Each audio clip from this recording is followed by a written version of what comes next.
Lost films are a fascinating area of film history, and quite a challenging one in the realms of film studies, as unlike most films, where the aim is, at least to a certain extent, textual analysis, lost films offer you little to nothing. Sometimes some fragments with stills, or a reel or two of the 7-reel run, but oftentimes a lost film is just plain lost. This means you get nothing of the story the film told, but it does not mean that the story of its making has disappeared. The film is gone, but there's some record, some trail you can follow left behind. What you're about to watch is a compilation of lost film shorts that I've made.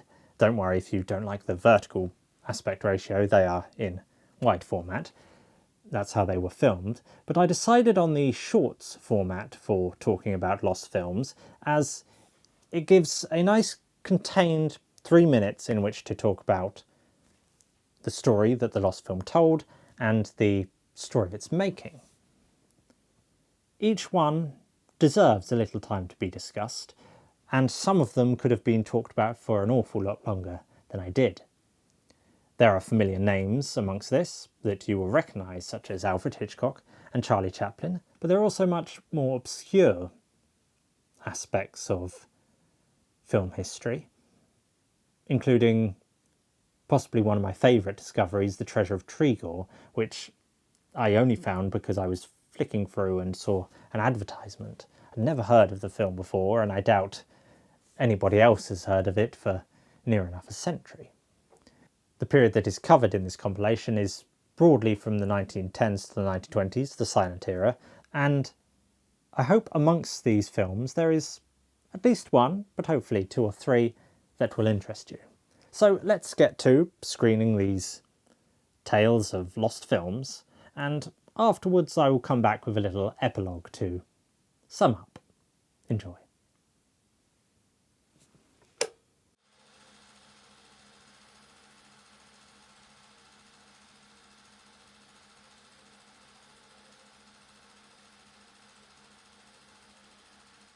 Harold Weston dedicates the art of photoplay writing to Thomas J. Gobbert.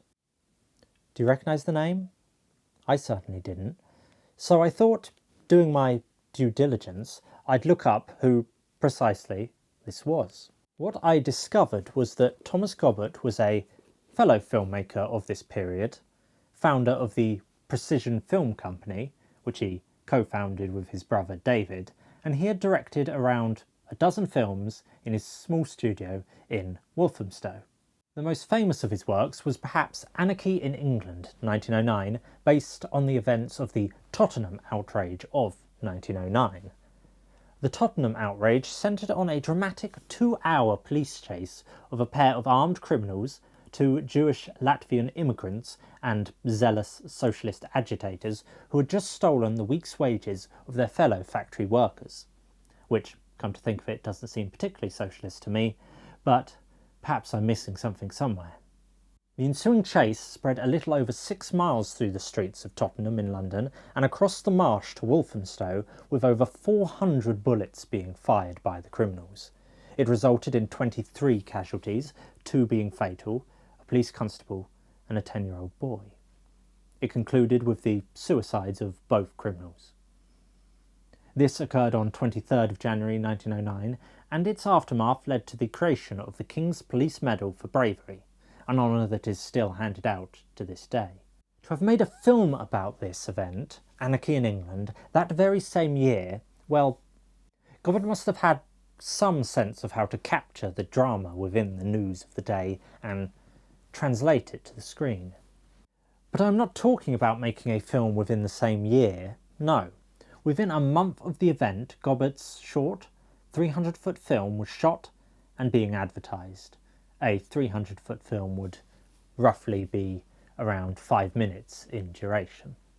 As Gobbert's studio was located in Walthamstow, they had the actual locations of the Tottenham outrage on their doorstep. This, one can imagine, added a certain sense of authenticity to the film. Researching a little further into Gobbert's filmography, most of his films appear to have been made around 1908 to 1910. All I can discover of him after this is that in mid-November 1915, Gobbert fell ill with pneumonia and on 29th of November died. He was just 33 years old. My assumption is that Gobbert and Weston must have been friends, or at least acquaintances, and the fact that a promising voice in the film industry died so young likely led to this dedication in Britain's first screenwriting guide.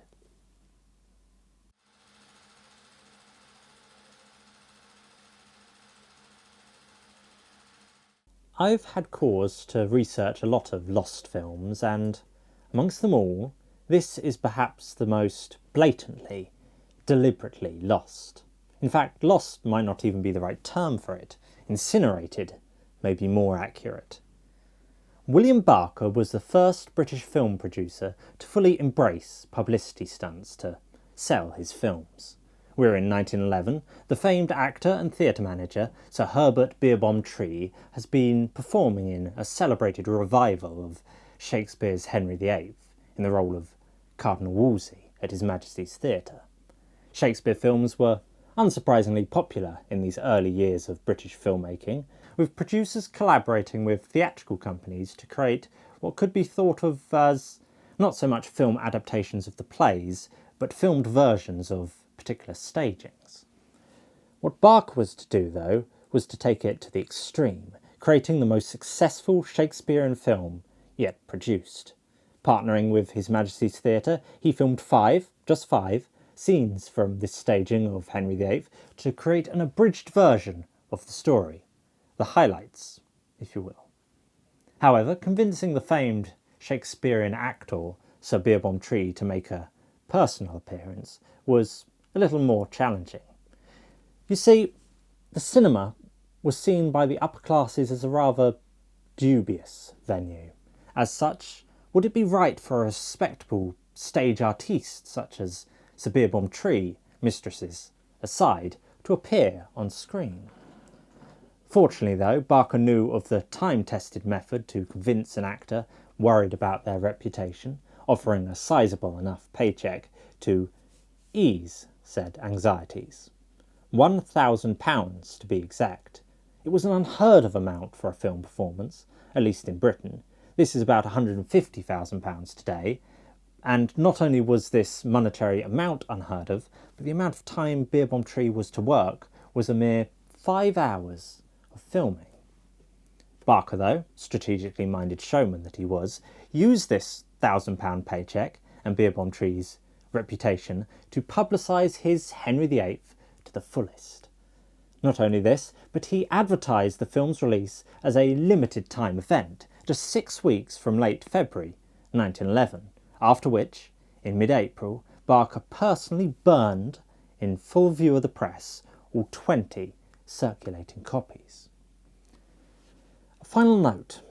Although the copies in Britain seem to have been burned, there were reports of Henry VIII being screened in Australia as late as July 1911. As such, well, a few copies must have been spared from Barker's flames. He was a businessman after all. This offers the tantalising possibility that if the film were ever to be recovered, it might be best to start the search down under.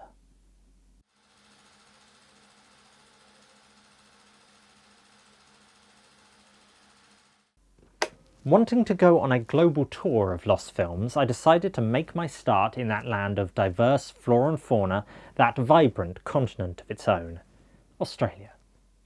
Doing a little preliminary research, I came across one lost Australian silent film fairly quickly. Yet while I've trawled through the Australian newspaper archive, The Trove, I don't really think I can add all that much new, other than the general details that are already listed elsewhere. The title of the film was Only a Factory Girl, 1911. As may be evident from this title, it was a tale of romance, one of the sentimental variety. In the film, the son of a millionaire factory owner falls in love with a girl working in the factory. His father, of course, does not approve of this, and later, when the son gets into some trouble, although what this trouble was, the article I read did not say, the girl helps him through this difficulty, supports him in some way. Therefore, having thus demonstrated her utmost devotion to her lover, his father's attitude softens to their relationship and he consents to their marriage. Only a Factory Girl was first shown at the Victoria, Sydney, Australia on 14th of August 1911. The manager of the Victoria at this time was one Frank Musgrove, who seemed to have a good reputation for putting together a cinema programme, his programmes running most days continuously from 11 a.m. to 11 p.m. Only a Factory Girl was produced by a local branch of the French film firm Pathé, which at this time was one of the most dominant film companies globally. There was an emphasis on the film's Australianness in its advertisements. This is to say, the fact that it was a domestically set film as opposed to a foreign import. Other than this, though, I have little else to say. But here's the interesting thing about researching lost films. They often lead to other lost films, and in the case of the sentimentalist Only a Factory Girl, it was succeeded on Musgrove's programme the following week with a more adventurous film set in the Australian bush. It was titled The Sundowner. See you next week.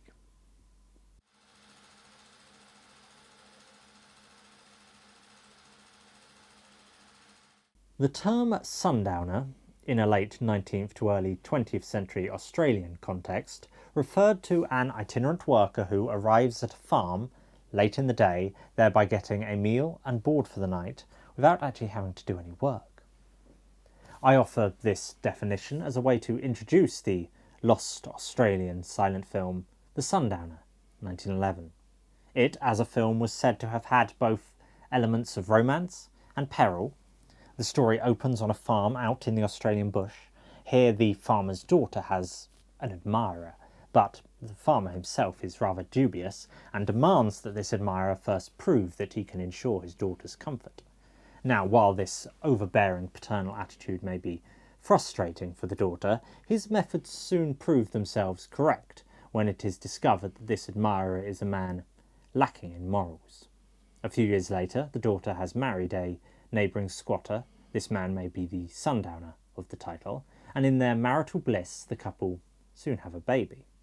Their peace is broken, however, with the return of the daughter's previous admirer, who, in a callous act of revenge, steals the child. With the parents following in close pursuit, the excitement and peril of the film ratchets up as they attempt to rescue the child. It ends happily with the family reunited. The film was produced by Pathé, the French film firm with branches internationally, and was amongst their first Australian productions. It was reported as being shot out in the Never Never country of the Far West, and more specifically in Victoria State. First shown in late August 1911, it appeared in cinemas across Australia into at least November of that year, and received an enthusiastic reception for its distinctly Australian feel. The Horsham Times said of the film, "Whilst America has its hobos and the old country its tramps, Australia is alone in possession of the sundowner. In the play now presented to the public, both his good and bad qualities are vividly depicted, but the better ones predominate." Similarly, in line with this sense of a characteristically Australian cinematic expression, the Brisbane Telegraph called The Sundowner a very acceptable addition to the all too small number of national stories which we possess. Seeing Australia on the screen, especially for an Australian, must have been a gloriously welcome sight.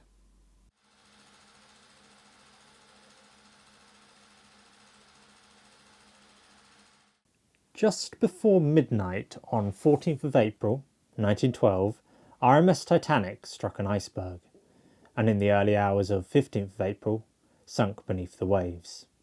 Somewhere in the region of 1,500 lives were lost. Actress and socialite Dorothy Gibson had been aboard the Titanic that fateful night, accompanied by her mother. They were returning to America from a 6-week vacation in Italy, and Gibson was playing a game of bridge in the ship's lounge when she heard a long-drawn, sickening scrunch. Gibson, Her mother and two of her game partners survived, fortunately, escaping aboard lifeboat number 7, the first to be launched.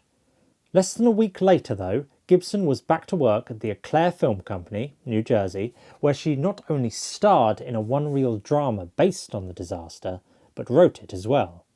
Based loosely on her own experiences, the story of Saved from the Titanic was told largely in flashback, with Gibson's character having survived the sinking and had a romance narrative with a duty-bound sailor in the Navy weaved throughout. The costume she wore in the film was the same white silk evening dress, cardigan and coat she had worn on the night of the sinking itself. An authentic detail, but one might suspect a slightly harrowing one for Gibson. The person who requested that she take part in this project was likely the producer she was having an affair with, which seems a little callous of him.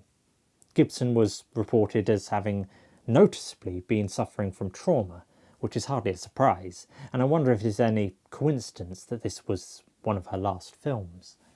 Saved from the Titanic was released on 14th of May 1912, exactly 1 month after the Titanic disaster, but although it was the first film to represent the Titanic disaster on screen, it was not the only one released in 1912.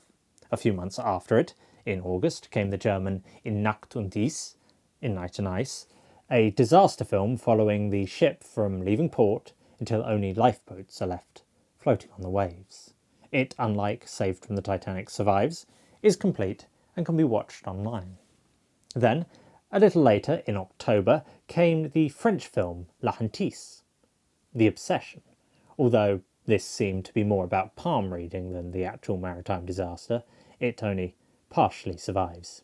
Sometimes I leave these lost film discussions on the hope that films will be recovered, but in the case of Saved from the Titanic, this seems particularly unlikely, the last known copies having burned in the Eclair studio fire of March 1914.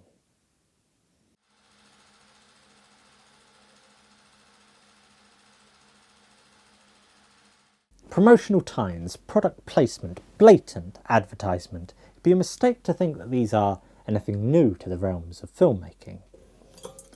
The year is 1913, and the London branch of the German manufacturer Siemens has contacted the London branch of the French film firm Pathé. Siemens had a sizable light bulb factory in England and wanted to promote their efforts through the young medium of film. Pathé delegated the task to George Pearson, a man in the latter half of his 30s. Pearson had only recently, in the last 6 months, left his role as headmaster of a school on the outskirts of Epping Forest to become a filmmaker, and this was to be one of those early commissions where he could hone his craft and maybe even have a little fun. The result was a documentary of the factory's industrial process and a short comedy film. These were trade shown together at a screening introduced by Mr. Pryor of Siemens in June 1913 at the Kingsland Imperial Theatre. Both of these films are now lost. The comedy short was titled A Lighter Burden, sometimes also referred to by the far inferior title of Family Jars. Now, why would this title be so inferior? Well, let's get to its story. An elderly gentleman, referred to as Mr. Consumer in one description of the story, has just received his electricity bill, and a heavy bill it is. So heavy, in fact, that he has to forego his lunch at work due to lack of funds, and that evening, tired and hungry, he drifts off to sleep on the train home. Suddenly, would you believe it, 2 spirit-like entities appear before him, Mr. Tantalum and Miss Wotan, both youthful personifications of 2 brands of light bulbs produced by Siemens. Through a range of tricks, special effects, they show him a whole world of potential illumination and vanquish the engineer sent to disconnect his home from the mains. Seeing the world in a new light, Mr. Consumer embraces the radiant young Wotan and is caught in the act by his wife. Awakening from his dream, back on the train, he heads home and soon replaces all his lamps with tantalums and Wotans, which provide him and his wife with more illumination and cost them less in electricity, thereby supplying the household with a lighter burden in both senses of the term.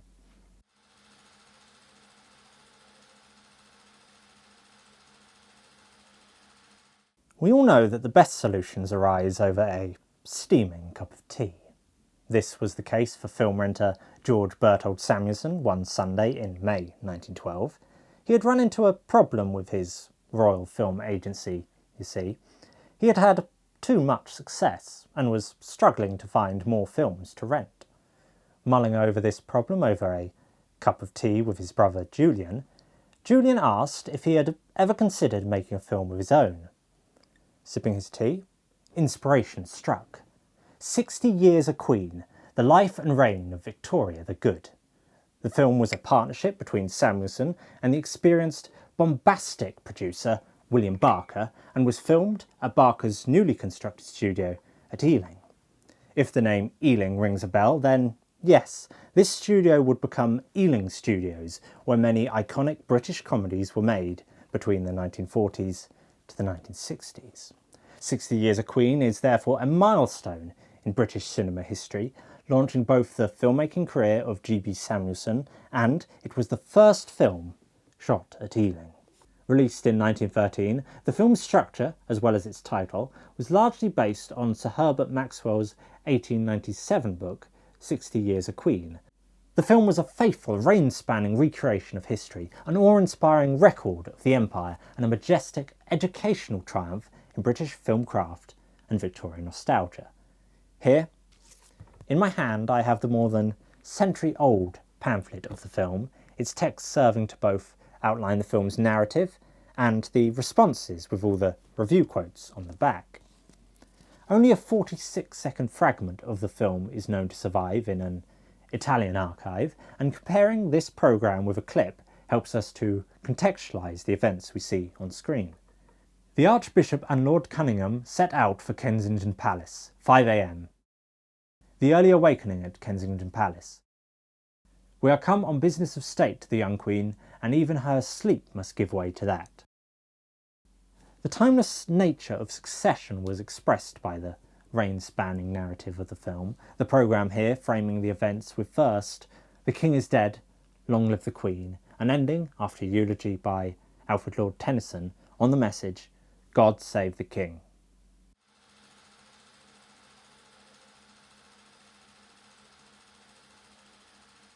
Some lost films present more complications for film historians than others. For instance, there is a significant question hanging over one of the few lost Charlie Chaplin comedies, Her Friend the Bandit, which was shot in May of 1914. Produced by the American film studio Keystone, it would have been amongst his earliest film performances, having only just signed a contract with Keystone and got his first role in a film earlier that January. The question that hangs over Her Friend the Bandit, though, is whether or not Charlie Chaplin was actually in it.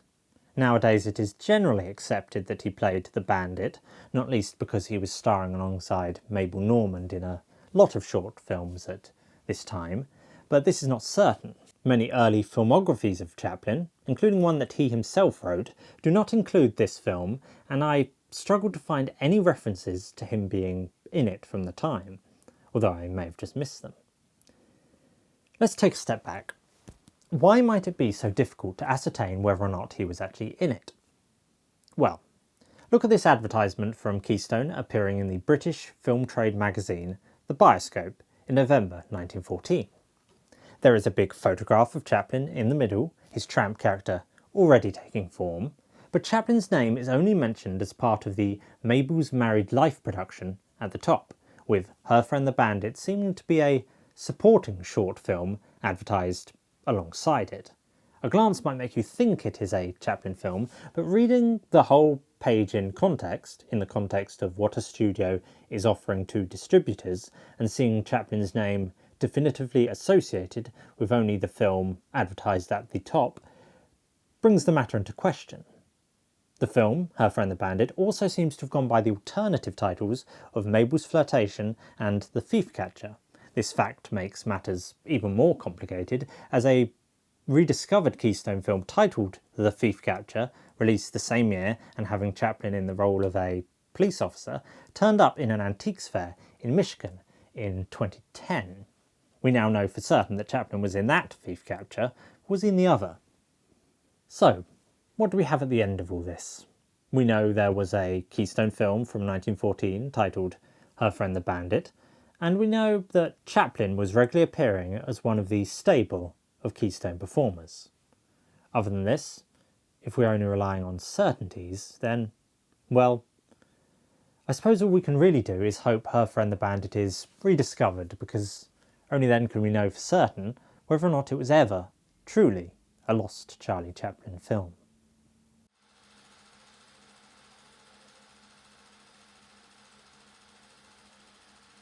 Harold Weston's The Call of the Drum is a lost British film.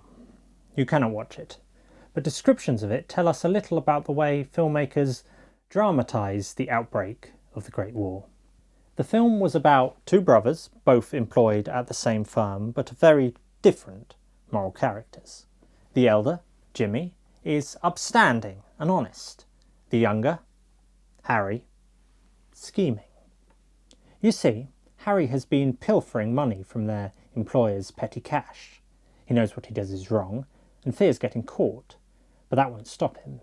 He needs the money to pay for dates with a seductive woman he met at a dance hall.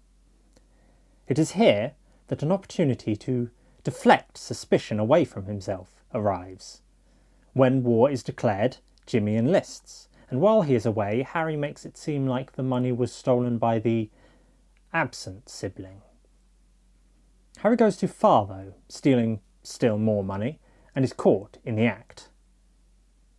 Not long after this, Jimmy returns, wounded at the front, but being held in high honour by those around him.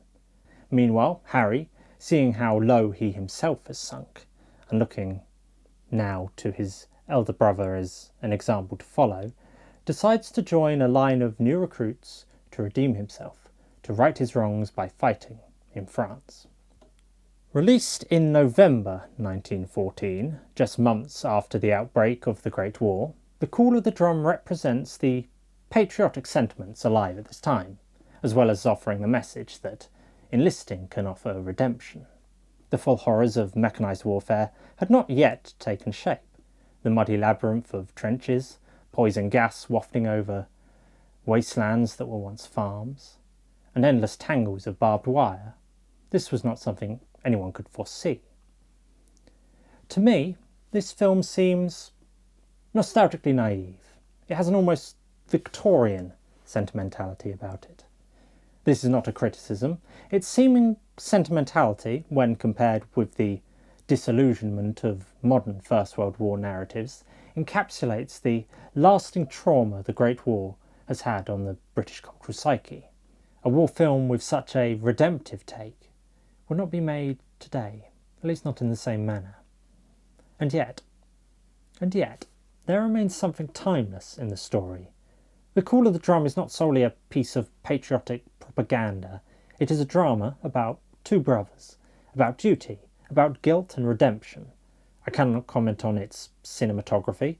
The film is lost. I cannot comment on the acting. The film is lost. I cannot comment on if the pacing carried the story well. The film is lost. The Call of the Drum was only ever seen by those who witnessed the outbreak of the Great War. And in the face of the vast conflict taking place on the continent, these cinema-goers had their own moral dilemmas to consider and decisions to make.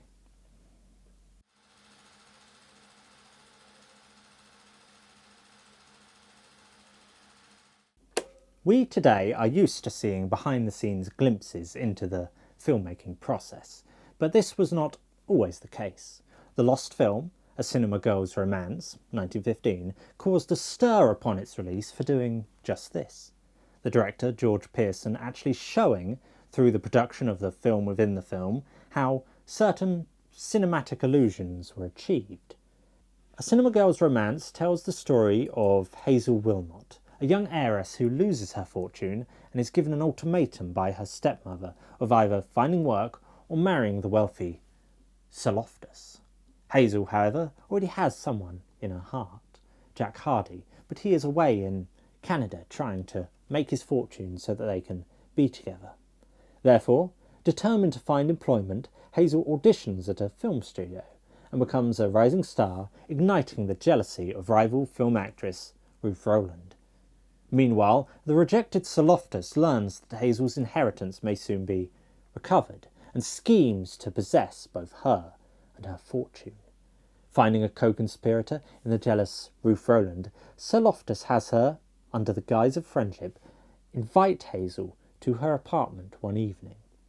However, when Hazel arrives, what she finds is Sir Loftus waiting in ambush. His intention is, well, to dishonour her, then force a marriage. She struggles desperately, but is only able to fend him off for a few moments. Fortunately, though, Jack has returned to England and has traced Hazel's whereabouts to Ruth's flat. He thus arrives just in time to rescue Hazel, and they are reunited at the film's close. Returning to the matter of glimpsing behind the scenes, the film within a film in a cinema girl's romance was called The Fireman's Wedding, and it involved several stage scenes of fire rescue. The film magazine, The Bioscope, said of director Pearson's decision to actually show behind the scenes, "We are inclined to question the policy of allowing the general public to see how it is done. The mystery of fire effects, etc., are fully explained on the film, with the result that an already somewhat blasé public may regard subsequent elaborate fire scenes, and others besides, with a sceptical eye." I suppose the question was, should a magician ever reveal his tricks?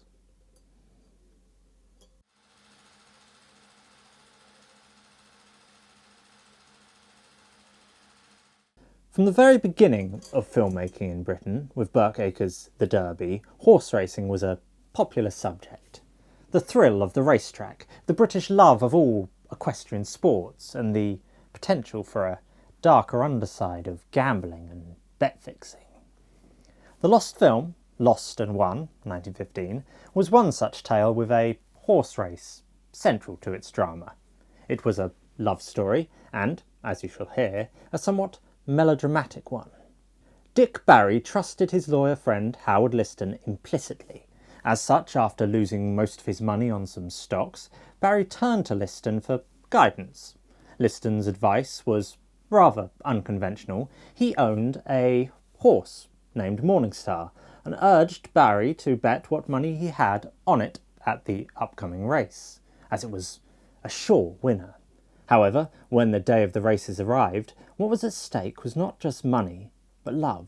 You see, Liston had learned that Barbara, the woman he loves, had eyes only for Barry, and, believing that all's fair in love and war, he fixed the race so that his other horse, Jupiter, would win instead.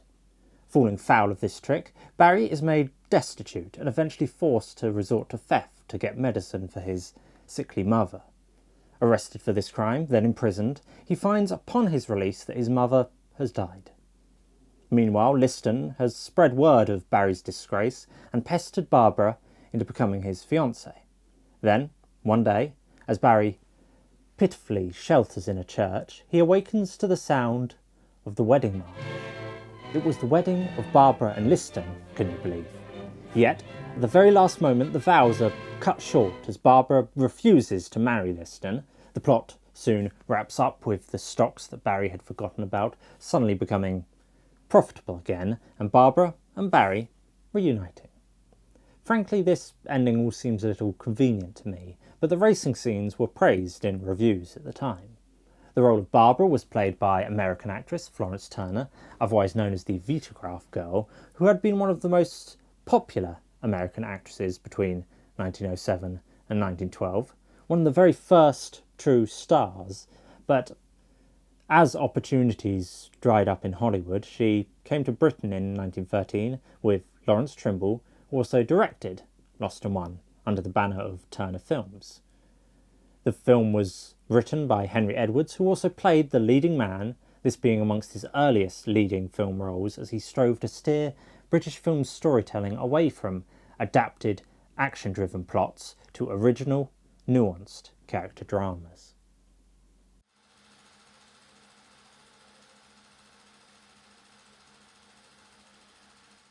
Although Weston apologises for supplying his own scenario rather than a more worthy one, in historical retrospect, at least for me, this is what makes the art of photoplay writing truly special. Here you can see the story of a film that was produced in the mid-1910s, one that no longer exists. The story of Shadows follows Creda, who is fired from her job as a mannequin after being rude to a customer. More specifically, Creda was tired from a long day at work, and while she was modelling a particularly gorgeous dress for a wealthy customer looking to buy it, the customer grabbed her by the arm to spin her around. After this, she is brought to the office of the department store's owner, Sir William Rodney, keep that name in mind, and after being reprimanded is ordered to leave. Following this incident, Creda struggles to find work and is told by her landlady that she has to move out. Distraught, she goes to a cafe where she meets Sally, a young woman of seemingly independent means, but let's just say vague in terms of employment and not unwilling to engage in vice. Sally invites Creda to stay in her flat for a while and soon persuades Creda to join her in visiting a nightclub to meet with some wealthy young men. Here Creda meets Vivian, an undergraduate just finishing his studies and heir to a rich family. There is a spark between the pair almost immediately, and Creda soon moves into Vivian's apartment, with Sally's encouragement not to lose such a man and such wealth, despite living together being indecent for an unmarried pair at this time. Unsurprisingly, their relationship is difficult to sustain. You see, Vivian's parents plan to marry him to his cousin Millicent. As such, his father, Sir William Rodney, do you remember the name, is outraged when he hears his son is living with an unknown woman and tries to threaten and even bribe Creda into leaving. Back at the family home, a particularly angry confrontation takes place, with Sir William Rodney striking Vivian for refusing to abandon Creda. Vivian falls ill soon after this with a fever, and while he is bedbound, Millicent meets with Creda to beg her to leave her cousin as their relationship will ruin him. The story concludes as follows. Creda leaves the flat and disappears, and Millicent returns to tell Vivian what she has done. Vivian, ill and distraught, leaves the house with Millicent, who insists on accompanying him to arrive at Creda's flat to find her gone. Vivian breaks down, and the impression is left that he returns to Millicent. The theme is that convention being too strong to fight, one must merely submit or be broken. Creda's end is symbolised by showing her standing with a drooping head in a large query mark. Shadows is the play of any young man and any young woman, the one with financial resource, the other without.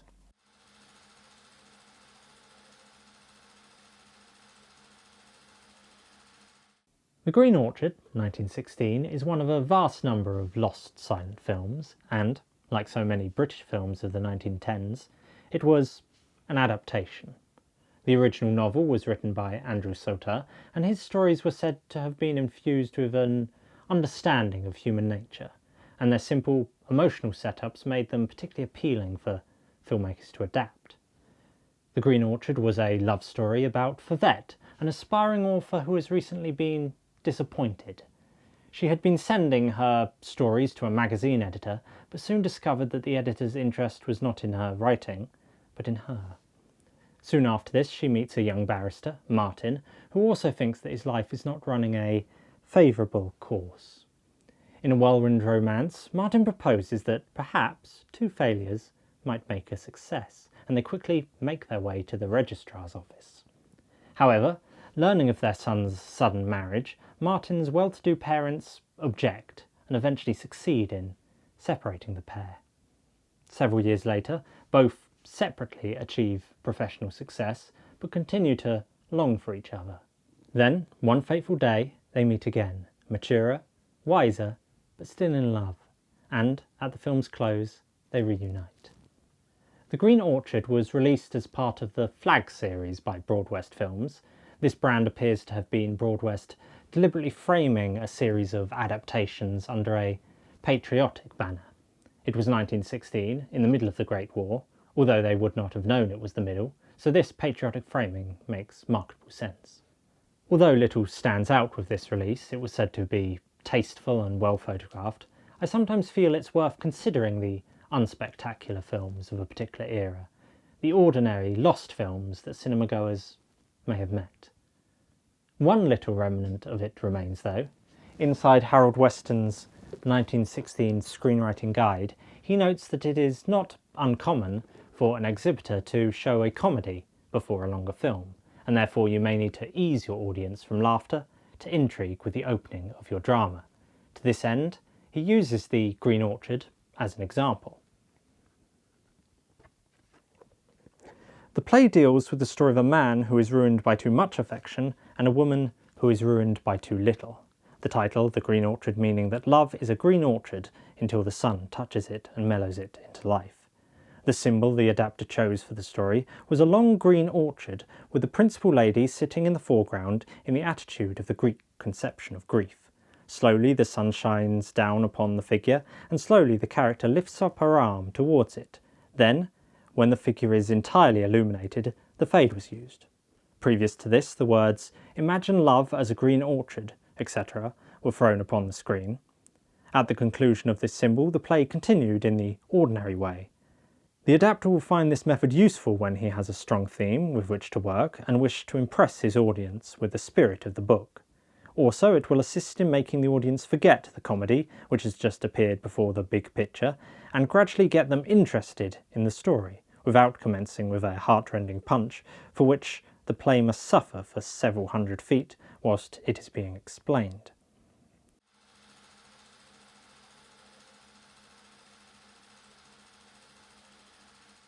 I stumbled upon this lost mystery adventure film while flicking through old copies of the Bioscope. Suddenly I was presented with an illustration that grasped my attention. The intriguing imagery, the compelling text. It was an advertisement for The Treasure of Trigor, 1916. The mystery of the treasure of the title stretches back to the French Revolution. The Count Argilis, fearing that his treasure will soon be looted by revolutionaries, hid it in a secret spot on the grounds of Trigor Castle. Its location was recorded on a piece of parchment, but this was torn in half and given to two of his trusted associates, and only with both halves could the treasure ever be reclaimed. Over a century later, on the ragged coast of Brittany, local villagers talk of a hooded figure, the crazy man of the cliffs haunting the almost derelict Trigor Castle. In Paris, the current Count Argilis, an impoverished nobleman, shows his daughter Blanche the torn piece of parchment that has been handed down the generations. The Count has a secretary, Pierre, who has a romantic spark with Blanche. Recently, the Count has been receiving letters from a man, Maurice Doriac, who wishes to purchase the old castle.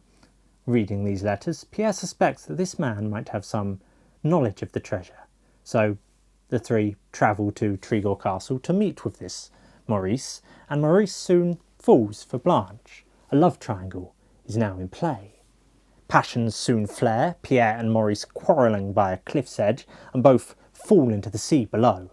Only Pierre is able to make it back to the shore. Maurice has vanished. Later, the crazy man leaves the other half of the parchment in a place where Pierre would find it, suspecting that Pierre has knowledge of the Count's half. Pierre is thus able to deduce the location of the treasure as being beneath a leaden slab in the castle's crypt. Unaware that the crazy man has followed him, Pierre leaves to find a tool to lift the slab. Meanwhile, the crazy man opens it via a secret mechanism, but soon finds himself trapped with the treasure within. Thus, when Pierre attempts to melt some of the lead away with the flame of a lamp, he hears strange cries within and runs to the Count to get assistance. Arriving back in the crypt, they find the tomb open and empty. When the crazy man is later caught with the treasure, it is revealed that the face, half burnt from molten lead, is that of Maurice. It was him all along. The film ends with Pierre and Blanche marrying, and the Count gifting them the treasure as their wedding gift. Reviews for The Treasure of Trigor suggested it was a crowd pleaser, calling it a hair-raising experience and saying that we were carried back into the atmosphere of ancient romance.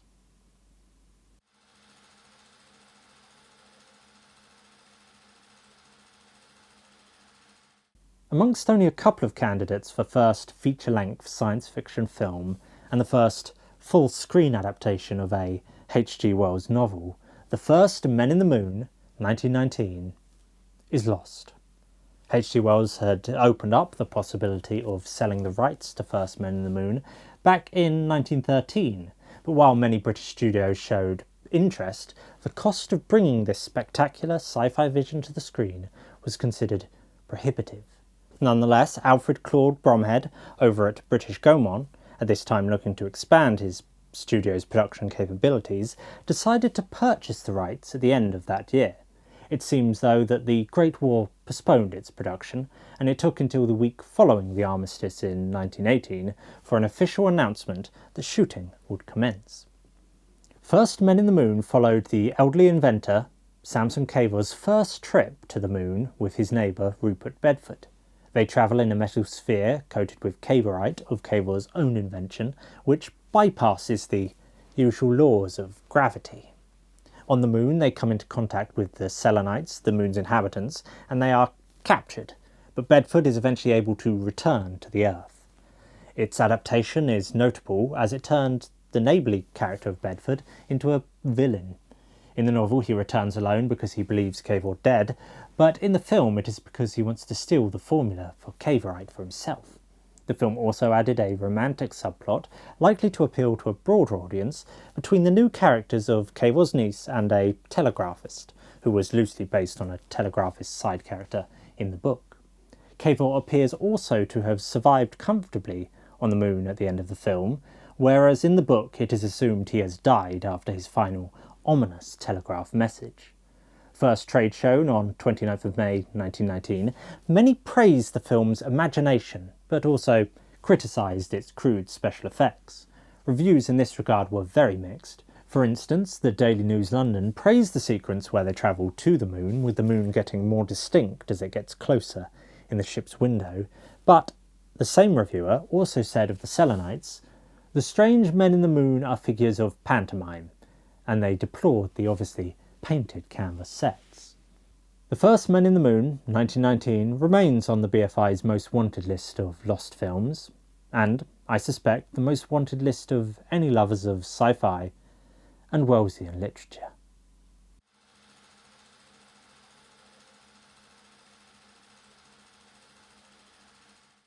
The Mountain Eagle, 1926, is the holy grail of lost films, being at the top of the British Film Institute's most wanted list, and has even been described as the most wanted film in the world. The story followed a schoolteacher, Beatrice, who flees into the mountains after rejecting the unwanted advances of a locally influential justice of the peace, Pettigrew, who caught her in a relationship with his crippled adult son, Edward. In the mountains she meets a recluse, John Fear-o-God Fulton, who saves her from scandal by marrying her. Out of jealousy, Pettigrew then resorts to accusing John of his son's murder, his son having run away after his relationship with Beatrice, and John is imprisoned, leaving Beatrice alone to deliver their baby. Edward is alive and well, though, and therefore John is eventually able to prove his innocence, outmanoeuvring Pettigrew, and, at the film's end, is left to live a life of peace with Beatrice and their baby. You'll notice that its plot involved a wrong man element of false accusation, a trope that would define many of Alfred Hitchcock's later classics, including The Wrong Man, The 39 Steps, and North by Northwest. Set in Kentucky, The Mountain Eagle was an Anglo-German production, like many of Hitchcock's early works, and shot largely at a studio in Munich, with the mountain scenes shot in the Austrian Alps. So what makes The Mountain Eagle's rediscovery so desirable? Well, it's not solely for the merit of the film itself. Hitchcock said of his second directing effort, in interviews with Truffaut,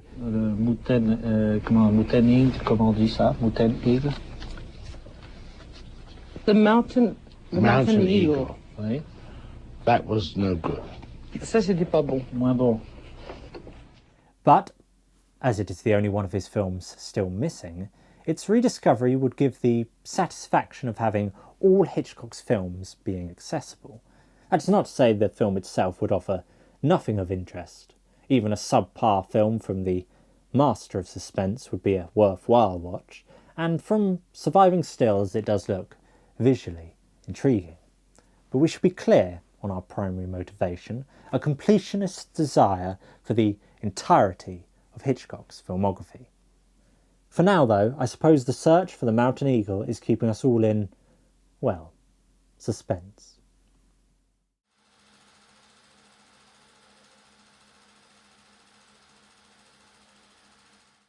Two trucks stacked with tons of timber hurtle at 60 miles an hour across a rickety trestle bridge. We are in the Great Dividing Range of New South Wales, Australia, and beneath this rickety bridge is one of the deepest ravines in this striking mountainous landscape. Atop one of these runaway trucks are three men. Two are trained pugilists, fighters, and with them is Eden Landau, the star of the film currently being shot. This dramatic action sequence was to be part of the lost Australian film Tall Timber 1926. Reports note that when filming for this scene was over, the actors were unsurprisingly pleased that the first take went so well, as they certainly didn't like the idea of doing it again. Tall Timber followed Jack Maxwell, who at the beginning of the film is disowned by his wealthy father after hosting a wild jazz party which was raided by the police. Jack then leaves the city and ends up getting a job at a lumber mill on the coast of New South Wales. There he works diligently and soon falls in love with Betty Manning, the lively daughter of the camp's widowed cook. This infatuation soon earns him the rancour of the foreman of the mill, who is also in love with Betty. This foreman is a cruel, corrupt man who has been blackmailing the owner and thus bullies the men and steals timber without fear of being fired. Jack clashes with this foreman, and the truth behind the blackmail is eventually revealed. It turns out that the owner believed he had accidentally killed a man named Peterson, and only the foreman knew of this. But we find out that Peterson is alive, and he ends up killing the foreman himself. That solves that. Tall Timber ends happily with Jack reconciling with his father, who has seen his transformation from wastrel to brave man of integrity, and it closes with Jack and Betty marrying. It was produced as part of a partnership between the production company Australasian Films and the theatre chain Union Theatres Limited, who were seeking a steady supply of quality Australian films because, like with a lot of countries at this time, there was a sense that America had become too dominant a cultural force through the cinema screens. The film's ambitious scale and strikingly authentic Australian setting were both points in its favour, giving hope to the burgeoning optimism in the Australian film industry in the late 1920s.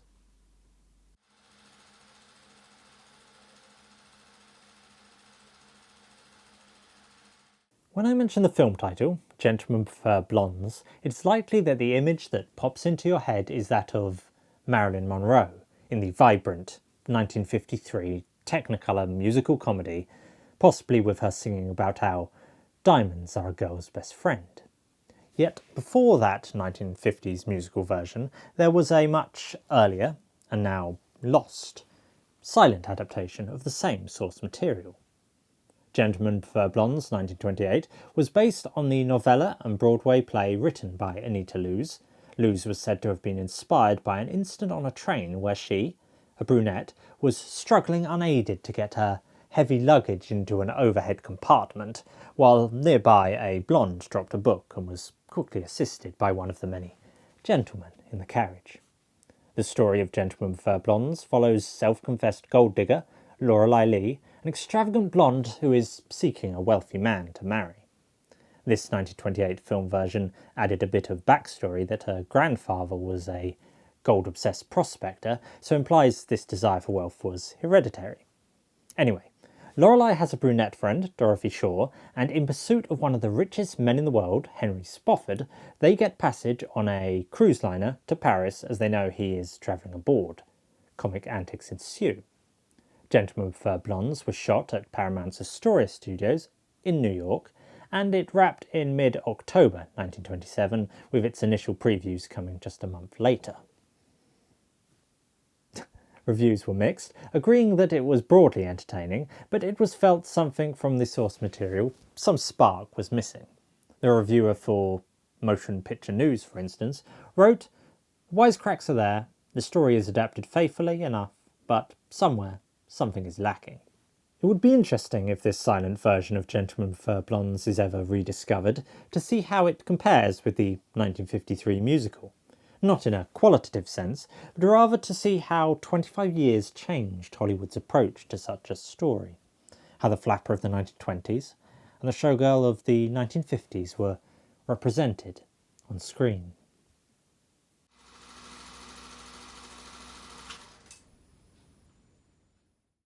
Well, those were the tales of some lost films, and I am going to be continuing to make them and releasing them every Friday as part of my Lost Film Fridays series. In a few months, therefore, there'll probably be another of these little reels that come along with a compilation. When it comes to the films I talked about in this compilation, I want to take a little time to mention which ones I would most like to be rediscovered. Out of the films explored in this compilation, the one I would most like to see rediscovered would be A Cinema Girl's Romance. Now, this is predominantly because I am a fan of George Pearson and have spent a lot of time researching him, but also I think it would give some insight, just a little insight, into the British film industry at the time of its making.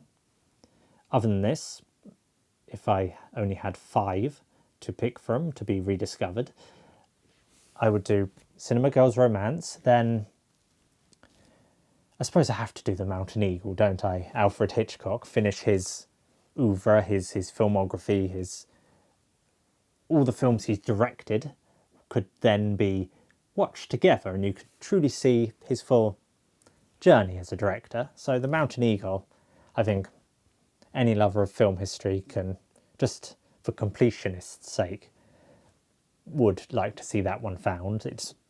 There is a reason it's been called the Holy Grail of lost films. After The Mountain Eagle, I'd like to see The Treasure of Tregore. Just the sort of exciting treasure hunting adventure aspect of that film. I'm sure it really did seem to be quite a low budget film at the time. Its production quality was probably not that good. The only advertisements I saw of it, what they used to advertise it was illustrations, not film stills, so I don't know what it looked like in it in terms of its sets and costumes and actors, but I think it would be a lot of fun. I just think that film would be a fun film to watch on a drizzly Saturday afternoon. After The Treasure of Tregore, so what have we got? We've got A Cinema Girl's Romance, Mountain Eagle, Treasure of Tregore, Tall Timber. I got the title eventually. The Australian film, which had that stunt with the trucks of timber hurtling across a trestle bridge. I think that would be an interesting one just to see the Australian landscape, and it sounds like it could be a nice romantic redemption narrative. As for the last that I would like to see rediscovered from all those that I've explored in this video, I would say definitely Saved from the Titanic. It would add not just to film history and my enjoying of quite obscure lost films, but it is a little piece of the story of the Titanic disaster.